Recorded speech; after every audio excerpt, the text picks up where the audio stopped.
श्री भागवत भगवान की जय। हारा वाले ने लूट लिया दिल मेरा, मुरली वाले ने लूट लिया दिल मेरा, नंद किशोर ने लूट लिया दिल मेरा, लूट लिया दिल मेरा निसैयों, लूट लिया दिल मेरा।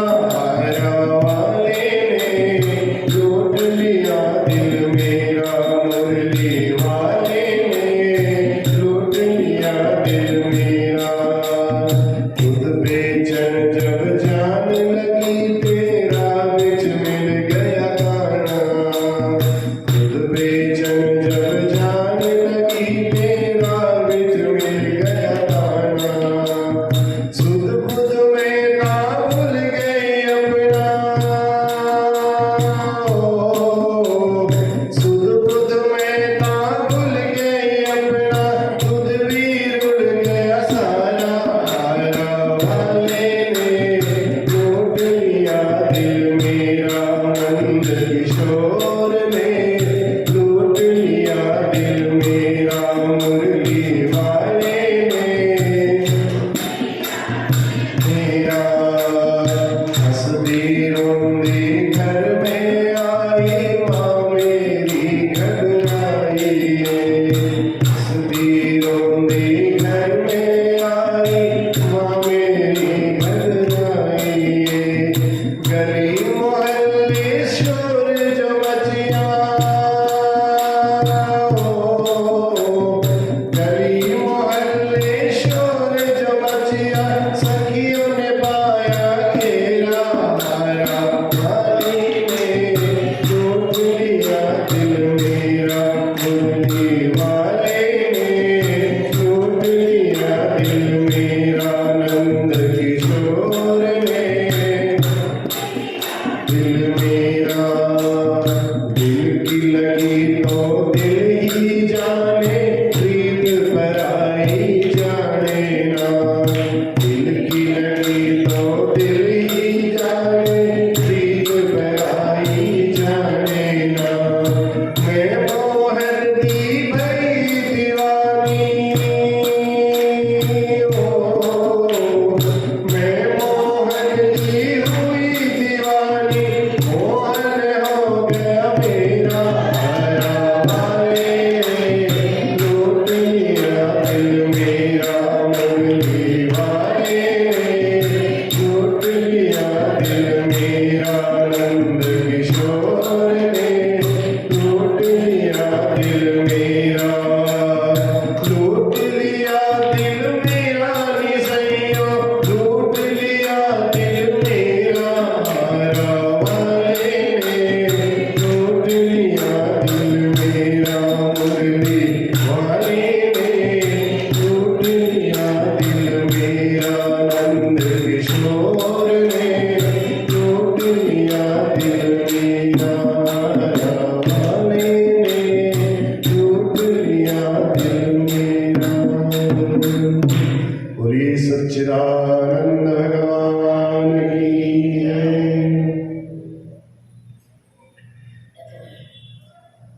बर्हापीडं नटवरवपुः कर्णयोर्कर्णिकारं, बिभ्रद्वासः कनककपिशं वैजयन्तीं च मालां।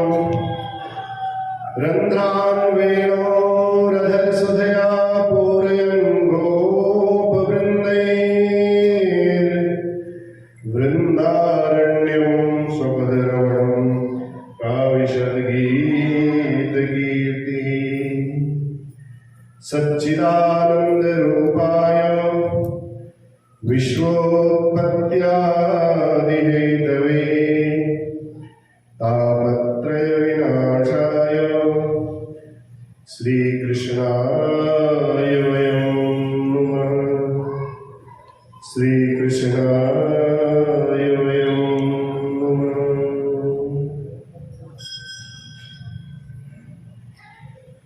परम मंगलमय श्रीमद् भागवत महापुराण भगवान की साक्षात वांगमयी मूर्ति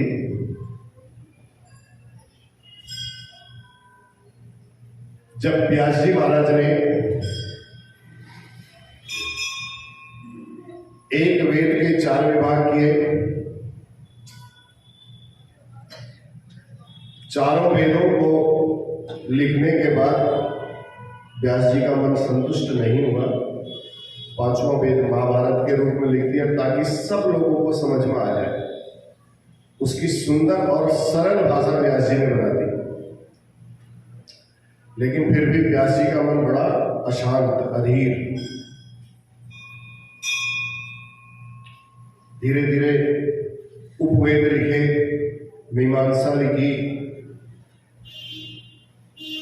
17 पुराण जब धीरे धीरे लिख डाले, जैसे जैसे व्यास जी लिखे जाए, व्यास जी के मन में एक चीज आती थी कि मैं इन पुराणों की इतनी रचना कर रहा हूं, इतना जानकार होने के बावजूद भी फिर भी मेरे मन को शांति क्यों नहीं मिली। कारण क्या था? व्यास जी के मन में अभी भी यही बात थी कि मैं इन पुराणों को लिख रहा हूं। बड़े ध्यान से सुनिए, व्यास जी के मन में ये बात थी कि लिखने वाला अभी मैं हूं, मैं इतना ज्ञानी हूं, मैंने इतने शास्त्रों का विवेचन किया, इतने शास्त्रों को पढ़ा, तो इतना लिखने के बाद भी मेरा मन फिर भी अशांत है। ऐसा क्यों?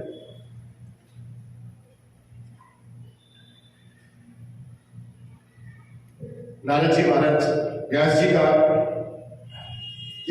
जी के इस दुख को दूर करने के लिए श्री नारद जी महाराज का दर्शन श्री व्यास जी महाराज को हुआ। व्यास जी से उन्होंने सारी अपने मन की जितनी व्यथा थी उस व्यथा को बताया। व्यास जी ने अपनी मन की व्यथा को नारद जी को बताया। नारद जी ने बहुत सोच विचार के बाद कहा, व्यास जी, आपका ये मलिन मुख देख करके मैं भी बड़ा चिंतित हूं। आप जैसे ज्ञानी विद्वान और फिर भी आपका मुख इतना मलिन क्यों? आपकी लेखनी में तो बड़ा चमत्कार है और इतना सब होने के बाद भी आपका चित्त इतना अधीर क्यों है?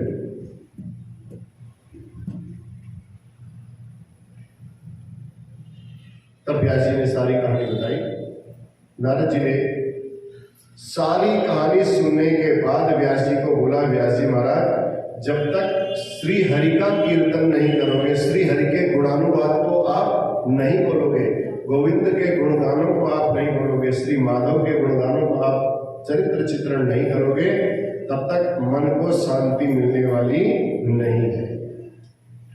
भगवान की कीर्ति कौमुदी का विस्तार करना ही पड़ेगा आपको, तब तक चैन मिलने वाला नहीं है।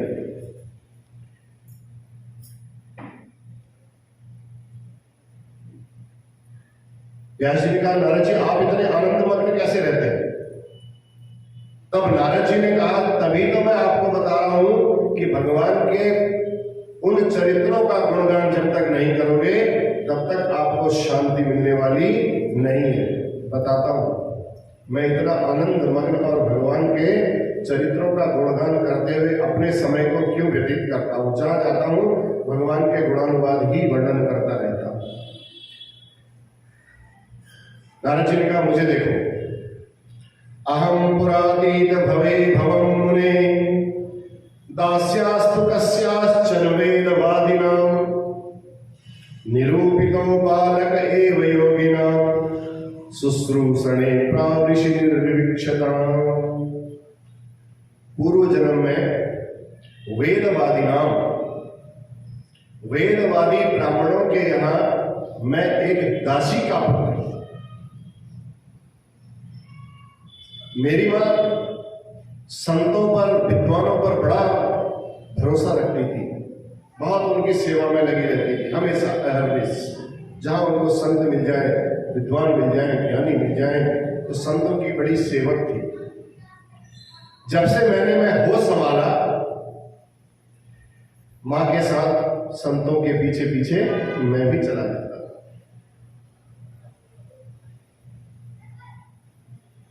मेरी मां संतों की सेवा में लग जाती। महात्मा लोग स्नान कर लेते, उसके बाद उनके वस्त्रों का प्रक्षालन करती। मैं भी माँ के साथ लग करके उन कपड़ों को सुखाने के लिए, उन कपड़ों को धोने के लिए सहायता करने लग जाता माता की। अब खाना खाए महात्मा लोग, खाना खाने के बाद उनके पत्तल में जो उच्छिष्ट बच जाता था, उस उच्छिष्ट का मैं भोजन करता था। जो बच जाता था उसी से मैं और मेरी माँ अपना पेट पालते थे। साधु संतों के साथ कभी कभी मौका लगा तो शाम को लकड़ी बीनने के लिए उनके लिए यज्ञ करते थे। समिधा की आवश्यकता होती थी तो मैं लकड़ी बीनने चले जाता था, समिधाएं बीन करके लाता था, उच्छिष्ट प्रसाद ग्रहण करता था, समिधा बीन करके लाता था। महात्मा लोग जब कीर्तन करने बैठते थे तो मैं भी उनके साथ बहुत आनंद से कीर्तन करता था और नाचने भी लग जाता था। खूब ताली बजा बजा करके नाचता था। महात्मा लोग, संत लोग जब भगवान की हरि चर्चा शुरू करते थे तो मैं हरि चर्चा सुनते सुनते इतना मग्न हो जाता था कि भगवान के उन गुणानुवादों में खो जाता था। भगवान के, संतों के मुख से भगवान की उस सुमधुर कथाओं को सुनता था। चातुर्मासी के समय में उस स्थान पर वो संत आए थे। चातुर्मासी में परमात्मा के भजन से उन संतों का संग पा करके, उनका उच्छिष्ट भोजन करके मेरी जो अंतरात्मा थी वो निर्मल हो चुकी थी, पवित्र हो चुकी थी। मेरा मन भी संतों के संग में रह करके प्रेम में रह गया।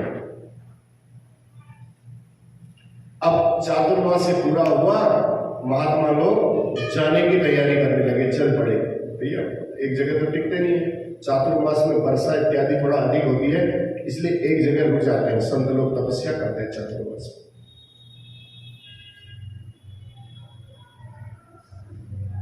अब संत जब चल पड़े, मैं भी संतों के पीछे इतना रम गया था तो मैंने भी संतों के पीछे पीछे चलना प्रारंभ कर दिया। तो संतों ने जब देखा कि ये बालक भी हमारे पीछे पीछे आ रहा है तो संत बोले, अरे बेटा, अरे बच्चे, तुम कहाँ आते हो, तुम कहाँ जा रहे हो? कहा महाराज मैं आपके पीछे पीछे आ रहा हूँ, मैं आपके संतों के पीछे पीछे लग करके अपने जीवन का मेरे को बड़ा अच्छा लगता है। आप लोगों के साथ बैठ करके भगवत चर्चा सुनने को मिलता है, भगवान के भजन करने को मिलता है। अरे नहीं नहीं नहीं, संतों ने कहा तू अपनी माँ का इकलौता बेटा है, तेरे ही सहारे माँ बैठी है, और इतना छोटा बच्चा है, ऐसे हम तुझे नहीं ले जा सकते। यहाँ तेरे को ले जाएंगे तो तेरी माँ की सेवा कौन करेगा?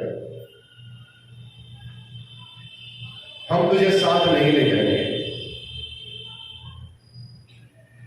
अगर ले गए साथ, तेरी माँ तो हमें गरियाती रहेगी, गाली देती रहेगी। बताओ, मैंने सेवा भी की, सब कुछ किया, मेरा बेटा भी नहीं। माताओं को सबसे ज्यादा चिंता यही लगती है, चाहे कुछ भी कर ले लेकिन बाबा ना बने। ये बड़ी चिंता रहती है ना, कुछ भी हो जाए, गलत काम कितने भी हो जाए चलेंगे, लेकिन बाबा नहीं बनना चाहिए। यही माँ के अंदर भी आया। तो संतों ने कहा भैया तू बहुत छोटा है, तू अभी अपनी माँ की सेवा कर। अच्छा, तो अपनी माँ की आज्ञा लेकर गया। नारद जी जानते थे कि मेरी माँ मुझे आज्ञा देने वाली नहीं है। अपनी माँ के पास गए, माँ ने कहा नहीं बेटा, तो अभी बहुत छोटा है, अभी तू संतों के साथ नहीं जाएगा। अगर तेरी माँ कह देगी तो हमें अपने साथ ले जाने में कोई आपत्ति नहीं है, संतों ने कह दिया। और यदि माता की आज्ञा नहीं है तो अब भैया तुम ऐसा करो, माता जी के पधारने का इंतजार करो। जब माता जी पधार जाएंगी फिर उसके बाद हम तुम्हें ले जाएंगे। बच्चे को टालना हुआ, टाल दिया।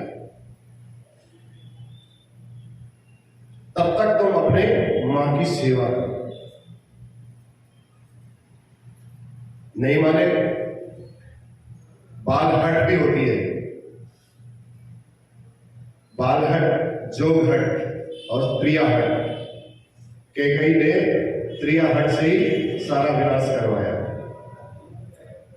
बालक ध्रुव बालहट पर आ गया, मां के वचन चुप गए कि मुझे अब भगवान की प्राप्ति करके ही उस पद को प्राप्त करना है। ऐसे ही जोगियों का भी हट होता। अगर हट पर आ गए कि भगवान की प्राप्ति करनी है, इस जगह पर मुझे साल भर तक खड़े रहना है, तो खड़े रहेंगे। फिर फिर किसी की नहीं सुनते। तो उन संतों ने बड़ा समझाया, लेकिन बालक नहीं माना। नारद जी कहते हैं मैं नहीं माना। मैंने कहा नहीं महाराज, मैं तो आऊंगा आपके साथ। अच्छा, उन्होंने कहा चलो ठीक है, फिर हम तेरे को एक मंत्र दे देते हैं, तब तक तो इस अपनी माँ की सेवा भी करते रहना और इस मंत्र का जाप भी करते रहना। घर में बैठकर ही तुम भगवान का भजन करो। अब नारद जी कहते हैं व्यास जी, मैं जानता था कि मेरी माँ मुझे कभी घर से छोड़ने वाली नहीं है, मैं कभी आज्ञा देने वाली है कि तू संतों के पास जा, इसलिए मैं उनसे मंत्र लेकर के वापस आ गया। अब घर में बैठ करके रोज नारद जी जो संतों ने उनको मंत्र दिया, उस मंत्र का जाप करके अपने समय को व्यतीत करने लगे, भगवान का भजन करने लगे। इतने छोटे बालक थे, 4 वर्ष के बालक, लेकिन नारद जी का मन खेलने में न लगे। जैसे दोनों बच्चे आते हैं भगवान की कथा सुनने में ही लगे रहे हों। नारद जी का भी ऐसे में भगवान की कथाओं में बड़ा आनंद आए। वो हमेशा जहां बैठे भगवान की चर्चा शुरू हो वहां बैठ जाए, अपना बैठे तो भगवान की माला लेकर के, नाम लेकर के जपना शुरू कर। अन्य बालकों की तरह उनका मन खेल में नहीं लगने लगा। संसार की बातें भी उनको अच्छी नहीं लगती थी, हमेशा हरि भजन में अपना मस्त रहते थे। नारद जी कहते मैं मस्त रहता था। जब मेरी माँ ने, अब आ गई वही बात जो मैं कह रहा था, मेरी माँ ने जब मेरी ऐसी स्थिति देखी कि भैया ये तो कुछ काम उधाम करता है नहीं, ये तो माला पकड़ के बस भजन ही करता रहता है, माता जी को डर लग गई ज्यादा। माता जी ने कहा कहीं ये भी बैरागी न बन जाए, बाबा न बन जाए। माँ समझाने लगी, धड़कन तेज हो गई माता जी की। बार बार अपने बेटे की चिंता में डूबी रही, बार बार अपने बेटे की चिंता में डूबी रही। अब मेरी मां को जब मेरी चिंता होने लगी, घर में जो भी आता उससे मेरी ही चर्चा करती, मेरी बात करती कि मेरे बेटे की कोई जल्दी से इसकी शादी करवा दो, बस इसके हाथ पीले करवा दो, इसकी जिम्मेदारी कम से कम सुधर जाएगा। बार बार जो भी घर पर आए माता जी बार बार उससे ही बैठने लगे। मैं निश्चिंत हो जाऊं, ये अपनी घर गृहस्थी संभाले, मैं निश्चिंत हो जाऊं। मैंने जब माँ की ऐसी बातें सुनी, पहले तो माँ की धड़कन तेज हुई उनकी माला जपने से। अब जब उन्होंने बोला कि इसकी शादी करवा दो, तो नारद जी की धड़कन तेज हो गई। नारद जी ने कहा ओहो राम राम, मैं तो अपनी माता जी के पधारने का इंतजार कर रहा हूँ, सेवा करने में लगा हूँ कि माता जी पधारे, मेरा रास्ता साफ हो, मैं भगवान का भजन करूं। अब शादी करवा दीजिए तो फिर उस देवी जी के पधारने का इंतजार करना पड़ेगा, फिर तो मैं फंस जाऊंगा, मेरी उम्र तो ऐसे ही निकल जाएगी। नारद जी बड़े व्याकुल हो गए। नारद जी ने सोचा भैया ये क्या झंझट है, ऐसे कैसे होगा। चलो ठाकुर जी की ऐसी कृपा, समय बीतता गया। शाम का समय था, ऐसे ही संध्या के समय में माता जी गाय को दुहने के लिए गौशाला में गई। घर से थोड़ा सा अलग गौशाला होती। तो शाम का समय था, माता जी दूध निकालने के लिए, गाय को दुहने के लिए जैसे ही गौशाला की तरफ जा रही थी, तो रास्ते में कोई सर्प आ रहा होगा, जा रहा होगा, तो माता जी का पांव उस सर्प के ऊपर पड़ गया और सर्प ने माता जी को डस लिया। कुछ समय बाद नारद जी को किसी बच्चे ने बताया भैया तेरी माँ को सर्प ने डस लिया और तेरी माँ वहां पड़ी हुई है, मर गई है। अब ये खबर जब नारद जी को मिली, अब नारद जी ने मनी मन तो भगवान जी का बड़ा धन्यवाद किया। कहा प्रभु आपने मेरी बहुत अच्छी सुन ली, अब मैं कम से कम एक चित्त होकर के आप पर अपना मन तो लगाऊंगा इस सांसारिक माया प्रपंच में, लेकिन संसार को दिखाने के लिए थोड़ा रोना धोना करना पड़ा नारद जी को। नारद जी ने कहा नहीं तो लोग गाली देंगे मेरे को, बताओ अपनी माँ के मरने पर खुश हो रहा है। अब नारद जी ने माँ का अंतिम संस्कार किया और अंतिम संस्कार अनुग्रहम मन्यमाना प्रातिष्ठम दिशा उत्तरम, माँ का अंतिम संस्कार करके उत्तर दिशा की ओर नारद जी चल पड़े, जहां की ओर वो संत गए थे चातुर्मास करके। नारद जी उन्हीं संतों के पीछे पीछे चल पड़े। अब संत कहाँ मिले, कब संत गए थे, नारद जी ने कहा इसी रास्ते गए हैं, तो नारद जी भी उसी रास्ते को चल पड़े। अब चलते चलते चलते नारद जी बहुत दूर तक चले गए। उनको ढूंढते ढूंढते नारद जी कहते मैं बहुत परेशान हो गया, बहुत दुखी हो गया, कहीं महात्मा नहीं मिले। चलते चलते जब थक गया एक दिन, सामने एक मेरे को तालाब दिखाई दिया, सरोवर दिखाई दिया, और वहां जाकर के मैंने स्नान किया, पानी पीकर के प्यास बुझाई, और प्यास स्नात्वा पीत्वा हृदय नद्या उपसृष्टौ गताश्रमा, अपने श्रम को दूर किया। तो थक गया था मैं, उससे थोड़ा सा पानी पी करके प्यास बुझा करके जब मेरा परिश्रम दूर हो गया, गतः परिश्रम,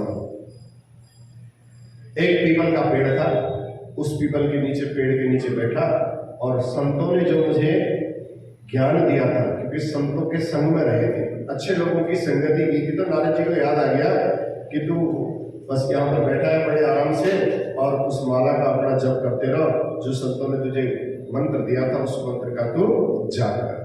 तो शीतल छाव में नारद जी बैठ गए, और बैठ करके आंखें बंद करके वही महामंत्र जो दिया था उसका जाप करने लगे। थोड़ी देर में नारद जी ने कहा कि भजन कर लेता हूं, फिर आगे चलो। अब भजन करते करते उस दिव्य स्थान पर नारद जी की ऐसी समाधि लग गई, हृदयासी में सरे हरि, धीरे धीरे भगवान की सांवली सलोनी सूरत नारद जी के मन में, हृदय में दिखाई देने लगी। आंखें बंद करके जब करते थे, और वो सांवली सूरत जब नारद जी को दिखाई देने लगी, मैंने ध्यान में भगवान जी की वो झांकी जो देखी, उसकी आभा और प्रभा इतनी सुंदर थी कि मेरे आनंद का पारावार नहीं रहा, कोई सीमा नहीं, इतना खुश हो गया मैं। अब खुश हो गया, आंख खुली तो वो जो सांवले सुंदर की, जो श्याम सुंदर की जो सांवली सूरत थी, वो गायब हो गई। अरे नारद जी तो छटपटाने लगे, नारद जी कहते मैं तो छटपटाने लगा भैया, अभी अभी जिसके मैंने दर्शन किए वो मेरी सुंदर सांवली सूरत कहां गई, वो मूर्त कहां गई।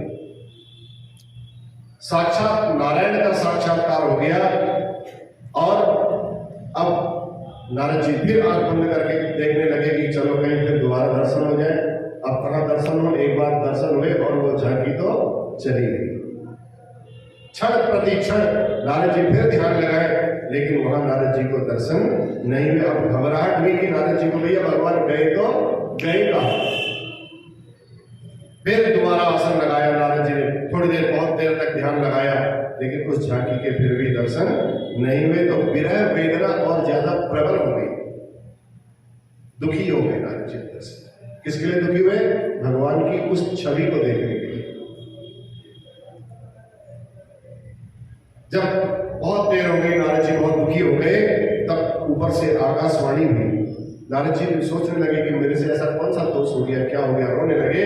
तो उस आकाशवाणी में अविपक्व कसायाणाम दुर्दर्शोहम कुयोगिनाम, आकाशवाणी ने कहा अरे बेटा, अरे वत्स, तुम अभी अविपक्व हो, अभी मैच्योर नहीं हुए हो, अभी तुम बच्चे हो, तुमने परिपक्व योगी नहीं हो।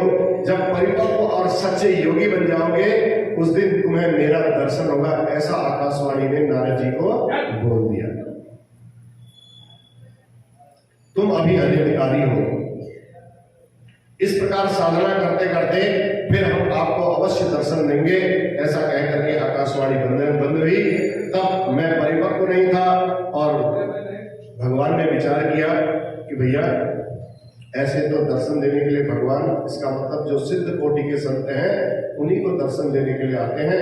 हमें भगवान ने अपनी झांकी दिखा दी। देखो, भगवान ने झांकी इसलिए दिखाई ताकि लोग बड़े बड़े यज्ञ करते हैं, तप करते हैं, तप करते करते हार जाते हैं, लेकिन भगवान के दर्शन नहीं होते हैं। संतों का संग किया था, उस पुण्य प्रताप से भगवान ने कहा भक्त का कहीं हृदय टूट न जाए, इसलिए एक झांकी दिखा दी भगवान ने।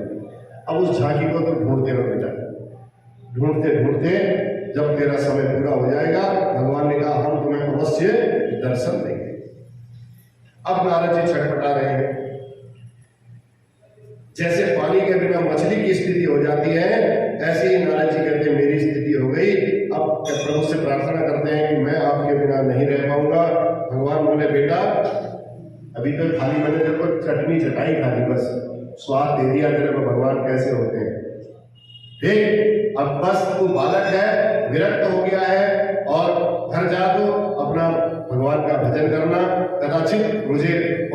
समय बाद तुझे मेरा दर्शन होगा, ऐसा भगवान ने बोला। मैं तो तेरी बुद्धि में भ्रम उत्पन्न हो सकता है, इसलिए मैंने तुझे ये दर्शन की जो चटनी थी ये तुझे चटा दी मैंने, मन में कोई संदेह ना रहे, अब तू भटकेगा नहीं। इसी स्वाद में डूबकर मेरा भजन कर, और इस जन्म में नहीं मिले तो अगले जन्म में मैं पक्का कहता हूं कि तुझे निश्चित रूप से मेरी प्राप्ति होगी। नारद जी कहते हैं, व्यास जी महाराज, भगवान के उन्हीं वचनों पर विश्वास करके मैं उसी वृक्ष की छांव पर, जहां पर मुझे भगवान की वो झांकी के दर्शन हुए थे, वहीं मैं समाधि लगा करके बैठ गया, ध्यान करने लगा। अब जो छटा मुझे दिखी भगवान की, उस छटा का मैं आनंद लेने लगा। ऐसे थे, कितने सुंदर थे भगवान ने जो मुझे दर्शन दिए थे, उसी के बारे में मैं चिंतन करते करते करते करते कुछ दिनों बाद इस सृष्टि का महाप्रलय हो गया। समुद्र ने अपनी सीमाओं को लांघ दिया, देखते ही देखते सारा संसार जलमग्न हो गया। जब सारा संसार परमात्मा के उस उदर में, उस पेट में विलीन हो गया, और जब उस परमात्मा ने पुनः इस संसार का सृजन किया, दोबारा से इस सृष्टि का जब सृजन किया, उत्पादन किया, तो उस दासी पुत्र नारद को इस बार सृष्टि के जो उत्पादन करता ब्रह्मा जी हैं, उस ब्रह्मा का पुत्र बनने का सौभाग्य प्राप्त हुआ। ये पूर्व जन्म के जो हमारे श्रेष्ठ कर्म थे, उसी श्रेष्ठ कर्म के कारण आज ये दासी पुत्र नारद आज ब्रह्मा जी का पुत्र बन करके पैदा हुआ। बोलिए नारद जी महाराज की। उन संतों के सानिध्य में, ये उन संतों के सानिध्य और भगवत प्राप्ति ये जो मुझे हुई है, भगवान का जो मैं आज पुत्र बन करके आया हूं, ये उन संतों की ही कृपा थी, उन संतों की सेवा का प्रसाद था, ये उनका चमत्कार है। चातुर्मासी के संतों ने आज मुझे भगवत रसिक बना दिया, और मुझे वो पूर्व जन्म की सारी बातें याद हैं। कृष्ण का मैं दीवाना हूँ, ब्रह्मा जी का बेटा बन करके उसी तत्व को पाने का मैं आज भी प्रयास करता हूँ। मुझे पता है कि उसके अलावा इस संसार में कोई और चीज नहीं है। जब देखो मैं उसी का चिंतन और ध्यान करता रहता हूँ। जो संस्कार रह गए थे मेरे, संस्कार बस भजन करते करते यदि इस जन्म में ब्रह्म साक्षात्कार न हो पाए, शरीर छूट जाए, तो अगला जन्म होगा, और बाल्यावस्था में ही जो इस जन्म के संस्कार थे वो अगले जन्म में जागृत हो जाएंगे। तो जो काम पूर्व जन्म में अधूरा रह गया वह इस जन्म में यहीं से फिर प्रारंभ हो जाएगा। तो नारद जी कहते हैं, इस प्रकार जन्म जन्मांतरों के सभी मेरे संस्कार फलीभूत हो गए, और मैं अपने प्रभु के गुण को, प्रभु के गुणानुवाद करते हुए, गुणों का गान करते हुए उनका भजनानुरागी बन गया हूं, और उन्हीं के गुणों का हमेशा गान करते हुए मैं इस पृथ्वी पर नाचता रहता हूँ।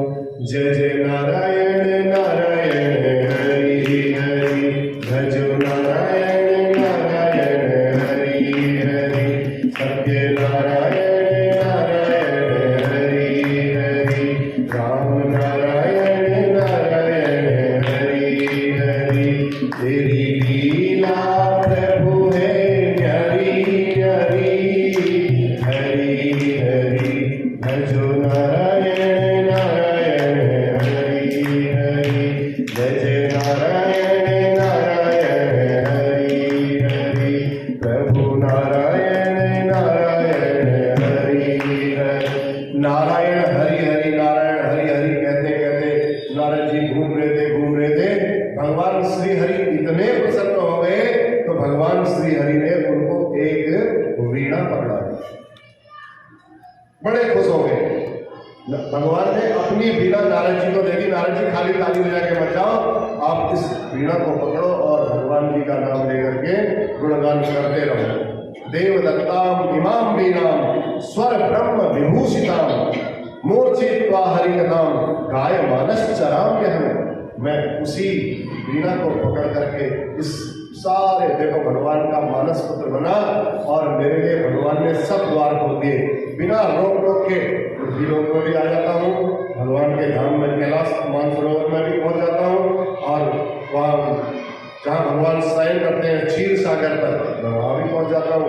वैकुंठ में जहाँ भगवान बड़े आनंद के साथ रहते हैं, मैं वहाँ भी पहुंच जाता हूँ। मेरे लिए कोई रोक टोक नहीं है। तो उन्हीं के गीत गाता मैं घूम रहा हूं।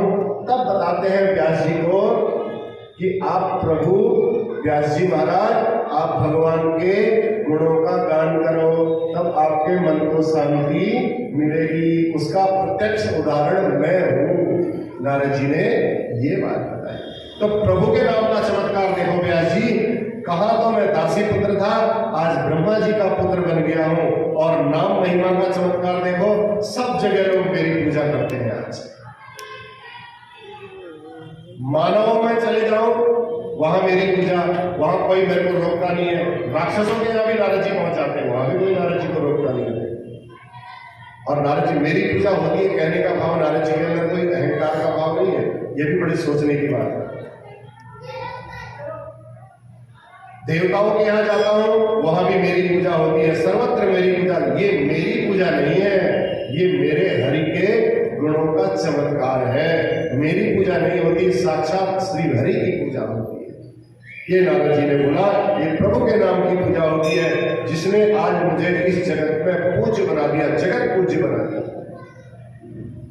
मैं उन्हीं के गीत गाता घूम रहा हूं व्यास जी महाराज। इसलिए आपसे मैं निवेदन करता हूं कि आप भी गोविंद के गुणानुवाद गाओ, और फिर देखो आपको कितना आनंद आता है और आपकी वाणी से भक्तों को कितना परम सुख प्राप्त होगा। प्रादेश मात्रम भवता प्रदर्शितम, गोविंद के गुणानुवाद का संकेत भर कर दिया। अब तुम इसको, मैंने इशारा कर दिया आपको, गोविंद के गुणानुवाद सुनाइए। अब विस्तार से आप सुनाओ, यह आपका काम है। कैसे उसको विस्तार से करना है, क्योंकि आप तो बहुत बड़े ज्ञानी हो। प्रादेश मात्रम भवता प्रदर्शितम, मैंने एक इशारा भर आपको कर दिया है, बस ऐसा कह करके नारद जी वहां से अंदर ध्यान हो गए। व्यास जी महाराज ने तुरंत अपनी कमी का अनुभव कर लिया। क्या कमी का अनुभव किया व्यास जी ने? व्यास जी कहते थे, अभी तक तो मैं वक्ता बन करके सोच रहा था, बोल रहा था कि इन पुराणों को मैं ही लिख रहा हूं। लिखने वाला कौन है? व्यास जी है। मैं लिख रहा हूं, पर अब मैं वही लिखूंगा जो मेरे श्री ठाकुर जी लिखवाएंगे। उसके अलावा मैं कुछ भी नहीं लिखूंगा। अब नारद जी व्यास जी के अंदर से ये भाव निकल गया। अब जो ठाकुर जी की इच्छा होगी वही मैं लिखूंगा, उसके अलावा और कुछ मैं अन्य नहीं लिखूंगा। मेरी इतनी हिम्मत नहीं है। तुरंत सरस्वती नदी में स्नान किया व्यास जी ने। स्नान करके व्यास जी महाराज सम्याप्रास, जो उनका आश्रम था, आश्रम का नाम था सम्याप्रास, उस सम्याप्रास में ध्यान मग्न होकर के बैठ गए और भागवत की वो भागीरथी, भागवत की गंगा उनके अंदर से प्रकट होने लगी। गदगद कंठ से गोविंद के गुणानुवाद गाने लगे। और व्यास जी जैसे जैसे गाते गए, श्री गणेश जी महाराज उसी को लिखते गए, लिपिबद्ध करते गए। बोल व्यास जी महाराज की जय, भागवत भगवान की। अब भगवत प्रेम में डूबे हुए वेद व्यास जी ने ये पावन परमहंसों की संगीता लिख डाली। संगीता किसकी है? भागवत परमहंसों की संगीता है। परमहंस कौन होते हैं? जो इस संसार से बिल्कुल उठ चुके होते हैं। मैं और मोर तोर ते माया, सब उनके अंदर कुछ नहीं है, कोई भाव नहीं है। जैसे श्री सुखदेव जी महाराज का मैंने आपको बताया, चरित्र बताया, वो थे परमहंस। ऐसे परमहंसों की ये संगीता है जो पैदा हुए और चल दिए, संसार से बिल्कुल विरक्त थे। अब भगवत प्रेम में डूबे हुए वेद व्यास जी ने जब ये श्रीमद् भागवत की रचना कर दी, पारमहंस संगीता, इसको जब प्रकट कर दिया तो 18,000 श्लोकों से इसको भरपूर कर दिया। भगवान के गुणानुवाद कितने हजार श्लोकों में लिखे? 18,000। श्रीमद् भागवत में कुल मिलाकर के 18,000 श्लोक हैं। 18 सहस्त्र। अब व्यास जी के मन में आया, भैया ये परमहंसों की संगीता तो मैंने बना दी, अब ऐसा परमहंस कौन है जिसको एक कथा सुनाई जाए? ध्यान किया उन्होंने।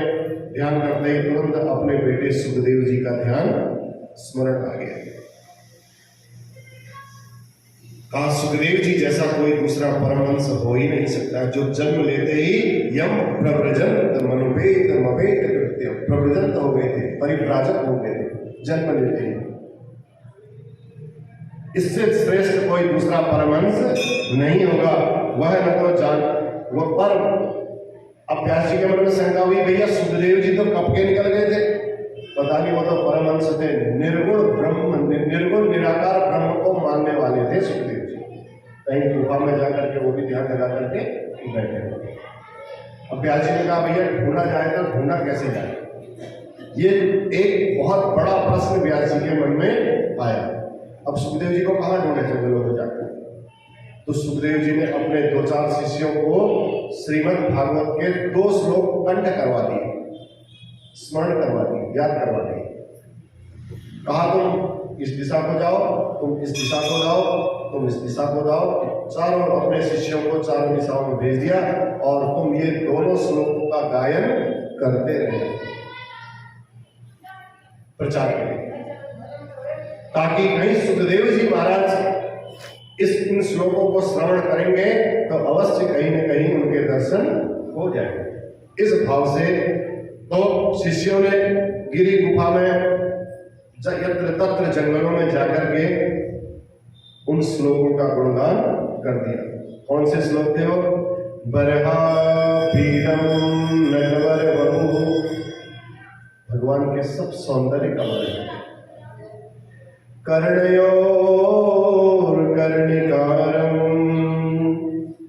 बिभ्रतवासः कनक कपिशम वैजयंतीं च मालां रन्ध्रान् वेणोरधर सुधया पूरयन् गोपवृन्दै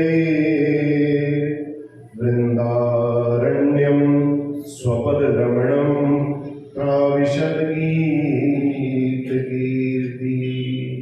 प्राविशद् गीतकीर्ति।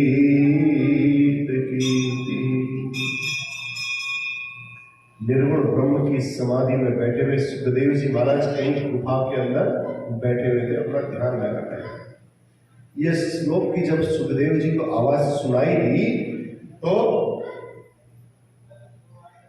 ये श्लोक जब उनके कान में पहुंची, इसकी आवाज, श्लोक जब टकराया तो कोई गुनगुनाता हुआ जा रहा था, उनको क्या पता है सुखदेव जी बैठे हैं, वो तो अपने ध्यान में बैठे हुए थे। तो उन्होंने बरहा पीडम, मोर पंख को धारण किए हुए, संसार में एक मोर ही इतना विशुद्ध है, भगवान ने मोर का ही पंख धारण क्यों किया? और ये तो बहुत सुंदर सुंदर पंख थे। मोर ही एक ऐसा है जो मैथुनी सृष्टि से अपनी संतान उत्पन्न नहीं करता है। मोरनी के आंसू गिरते हैं और मोर के आंसू गिरते हैं और मोरनी उस आंसू को पी लेती है। इसलिए भगवान ने बरहा पीडम, मोर का मुकुट अपने सर पर धारण किया। अब ये श्लोक जब सुन रहे थे सुखदेव जी महाराज, दिव्य पीतांबर ओढ़े हुए, बंसी बजाते हुए, गायों को चराते हुए, ग्वालों से अपनी कीर्ति का श्रवण करते हुए वृंदारण्यम, वृंदावन के उस अरण्य में प्रवेश पा रहे हैं। ये श्लोक जब कान में पड़ा तो सुखदेव जी की समाधि खुल गई, भंग हो गई। आंख खुली सुखदेव जी की, सुखदेव जी का ये आवाज कहां से आ रही है? ऐसी कौन सी चीज है इतनी प्यारी? हम भी दर्शन करेंगे उसके। मन में एक उमंग सी जागृत थी, क्या अद्भुत छटा है। बरहा पीडम नटवर वपु कर्णयोर कर्णिकारम, कितने सुंदर कुंडल कानों में पहने हुए, होठों में बड़ी सुंदर बंसुरी बजाते हुए ये वृंदावन के जो जंगलों में चल रहे हैं, ऐसे श्याम सुंदर कौन होंगे? ये लालसा, ये श्लोक सुन करके सुखदेव जी की समाधि भंग हुई और सुखदेव जी का मन उधर की ओर लालायित हो गया। देखो भगवान के गुणानुवादों में कितनी शक्ति है। सुखदेव जी जैसे जो निर्गुण ब्रह्म को मानने वाले थे, उन्होंने भी भगवान के गुणानुवाद को सुना तो उनकी भी समाधि भंग हो गई और वो भी भगवान के दर्शन करने के लिए लालायित हो गए। अब कहां ढूंढता फिर मिलेगा कि नहीं मिलेगा, मिलेगा कि नहीं मिलेगा, मुझे अगर मिल भी गए तो भगवान मुझे अपनाएंगे कि नहीं अपनाएंगे, ये मन में बात आने लगी। जो सुंदर है, स्वभाव से ही सुंदर हो, उसकी कोई गारंटी नहीं कि उस अपने चित्त को रोका जाए। भाई हम उसको देख करके प्रसन्न हो गए, लेकिन उस सामने वाला हमको देख करके प्रसन्न होगा नहीं होगा, इसकी कोई गारंटी नहीं। उस रूप सुधा के प्रति अपने मन में खिंचाव पैदा करने, बहुत अत्यधिक खिंचाव हो गया उनके अंदर, और उसे रोकने का जब प्रयास करने लगे, जैसे ही ब्रह्म चिंतन करने का प्रयास करते हैं, मोर मुकुट बंसी वाला चित्त में तुरंत प्रकट होता है। सुखदेव जी ने कहा नहीं नहीं, पता नहीं, मैं जाऊंगा, इतने जो आवाज मैंने सुनी, अगर ऐसा है जाकर के, मुझे तो बहुत अच्छा लगा, सामने वाले ने मुझे स्वीकार नहीं किया। फिर अपने ध्यान में लगे, सुखदेव जी ध्यान में लगे तो मोर मुकुट वाला जो था चित्त चोर, वो उनके चित्त में जाकर के चिपक गया था। अब कहाँ सुखदेव जी का मन लगे वहां ध्यान लगाने में, सुखदेव जी फिर कहने लगे। इतने में ही दूसरा शिष्य आया, उस शिष्य ने दूसरा श्लोक और बोल दिया। 2 ही श्लोक सुनाए थे व्यास जी ने, रटाए थे व्यास जी ने अपने शिष्यों को। अहो बकीयम स्तनकालकूटम जिघांसया पाययदप्य साध्वी लेभे गतिम धात्र्युचितां ततोन्यम कं वा दयालुं शरणं व्रजेम।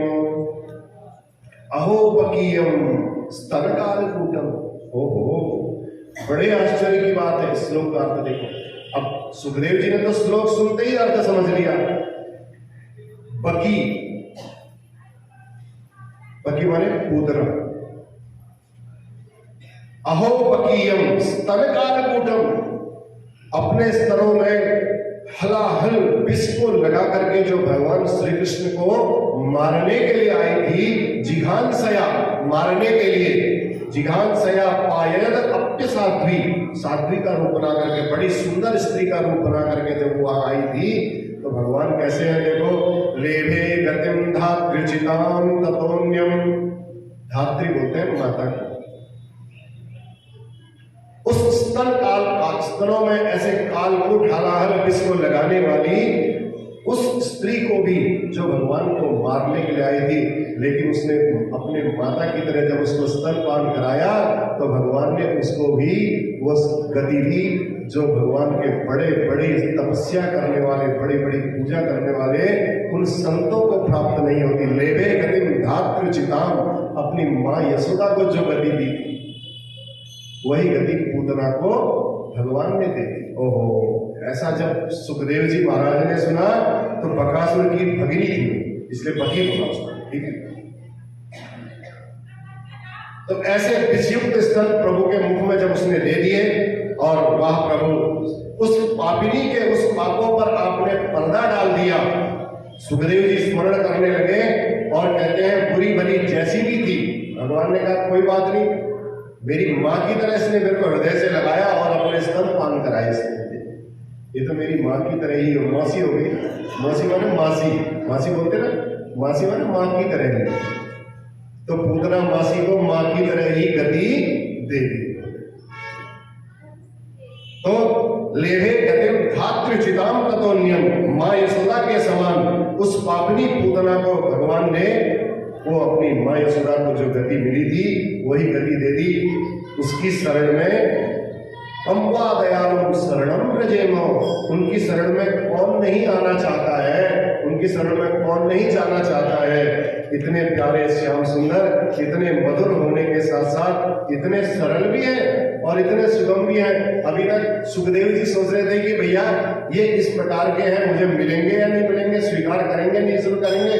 जब उन्होंने बोला अरे बाप रे, पूतना को जो मारने के लिए आई थी उसको भी अपना लिया, तो मैंने तो ऐसा कोई पाप नहीं किया। तो अब विश्वास पक्का हो गया।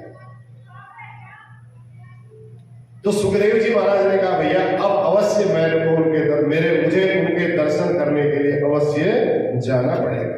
ऐसा हो ही नहीं सकता कि वो मुझे ना अपने दर्शन ना दे। बस अब सुखदेव जी महाराज अपने को रोक नहीं पाए। हरे गुणाक्षिप्त मतिर भगवान बादरायणी अध्यागार महदाख्यानम नित्यम विष्णु जन प्रिय। हरि का अर्थ हो गया हरे गुणाक्षिप्त मदिर भगवान। हरि का अर्थ हो गया हरण करने वाले।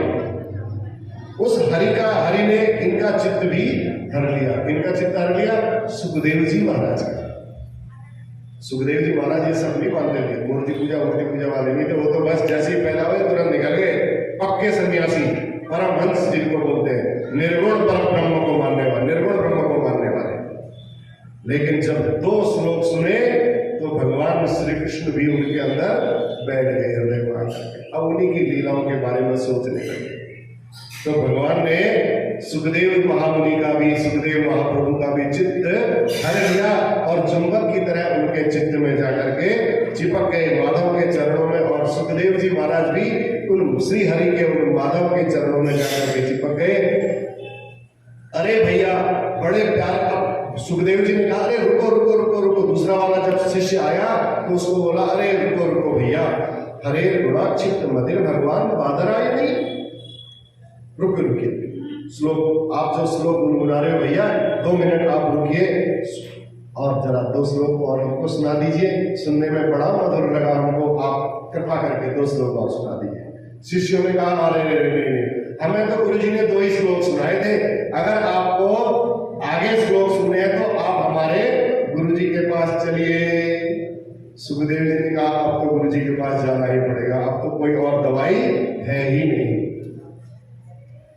आइए आप हमारे गुरु जी के पास चलो। उन्होंने 18,000 श्लोक की पारमहंस संहिता लिखी है, वो गुरु जी आपको इन श्लोकों को सुनाएंगे। आत्मा रामश्च मुनियो निग्रंथा अप्युपक्रमे कुर्वन्त्य हैतुकीं भक्तिं इत्थं भूत गुणोदर। सूती जी महाराज कहते हैं गोविंद के गुणानुवाद इतने दिव्य हैं कि किसी का भी मन सुनते सुनते लग ही जाता है। फिर अब समय का तो अभाव हो ही जाता है ना, अब एक फिक्स समय बनाया तो फिर कैसे भी कथा हो, मन थोड़ा सा समय की ओर भी ध्यान देने लग जाता है। लेकिन गोविंद के गुणानुवाद भगवान श्री हरि के माधव के ऐसे हैं कि उनको सुनने का बार बार मन लगता है। तो व्यास जी महाराज के पास सुखदेव जी महाराज अब उन शिष्यों के साथ चल दिए। अब कल की कथा में हम आपको बताएंगे कि व्यास जी ने कैसे कैसे सुखदेव महामुनि को ये पारमहंस संहिता श्रीमद् भागवत का श्रवण कराया। और इसके आगे की जैसे जैसे चर्चा भगवान के गुणानुवाद की होती रहेगी और अधिक आनंद हमें आता रहेगा। तो इसलिए भगवान के गुणानुवादों को करना नारद जी से सीख लीजिए। बस इतना साक्षात जीता और जागता दूसरा कोई उदाहरण नहीं हो सकता। नारद जी ने जब व्यास जी का मन जीत लिया तो हमारा और आपका तो फिर बहुत साधारण सी बात है। व्यास जी को भी हार माननी पड़ी नारद जी के आगे। व्यास जी बिल्कुल सही, नारद जी आप बिल्कुल सही कहते हैं। वास्तव में भगवान के गुणों में इतनी शक्ति है, ऐसा चुंबक है। और उस बात को प्रमाणित कर दिया सुखदेव जी ने। बोल सुखदेव महामुनि की।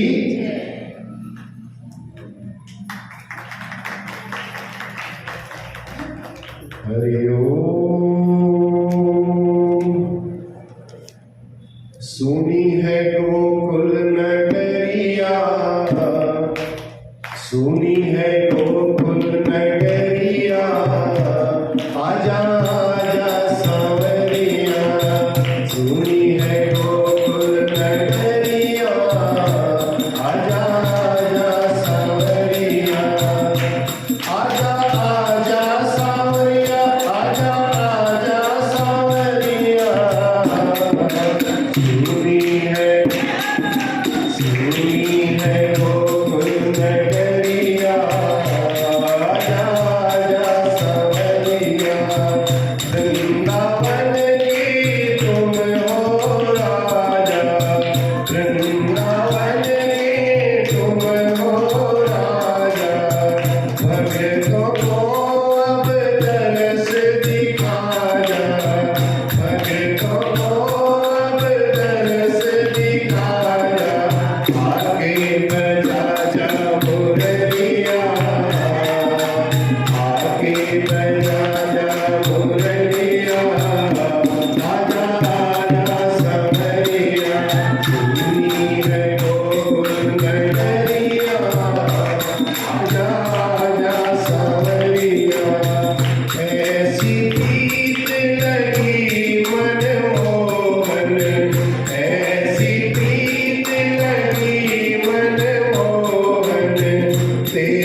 राजा